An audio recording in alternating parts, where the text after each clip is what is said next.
you rather be gutted or full of beans? These are two quite common idioms that we use in England. The first one, full of beans, means that you're really full of energy and excitement. So we would say this about children. Little John here is full of beans. He's super excited.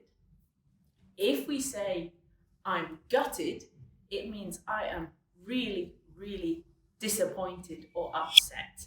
It's hit me in the gut. So remember, full of beans, energetic, gutted, really, really upset.